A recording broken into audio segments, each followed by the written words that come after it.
محمد. ابو محمد عليكم. انا كنت عايز اشرح طب ناخد ابو محمد بس. اتفضلي. السلام عليكم. عليكم السلام ورحمه الله وبركاته. دكتور استاذ محمود. نعم يا فندم تحت امرك. اشكرك من كل اعماق قلبي على الموضوع هذا الخطير. اتفضلي يا محمد، عايزه تقولي حاجه؟ انا عندي محورين. المحور الاول انا متزوجه، عندي اطفال وكل اموري تمام، لكن الاحظ نفسي نفسيا يعني اميل للاناث اكثر، مع اني سعيده في حياتي وكل اموري تمام، لكن اجد نفسي اميل للاناث. الحمد لله ما مارست شيء غلط، بس لا شعوريا اجد لذه في النظر الى الاناث مثلي. هذا واحد. النقطه الثانيه في النظر فقط يا محمد؟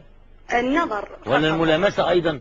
ممكن إذا صار ملامسة على العشوائية ممكن، لكن إنما ما عملتيش ملامسة مقصودة؟ لا الحمد لله. طب بتتضايقي منها ولا ومع إني ما اتحرك يعني في الطفولة كانت طفولتي سليمة، ما كان عندي. طب الدكتور بيسألك أنت بتتضايقي من الإحساس ده ولا بتتبسطي منه؟ والله أجد متعة. تلاقي متعة. طب اتفضلي المحور الثاني. المحور الثاني أنا مرشدة طلابية. عندي 99% من الطالبات يميلوا للحاجة هذه بشكل خطير، والحركات واللمس والتقبيل وما أدري إيه، فماني عارفة من جد.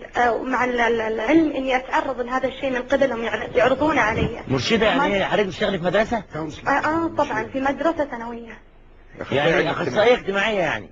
أيوة حاجة زي كذا. 99% من البنات؟ 99 والله 99 يميلوا لانهم يحتكوا فيا، يعني يحاولوا انه يقربوا مني، وهذا الشيء مرة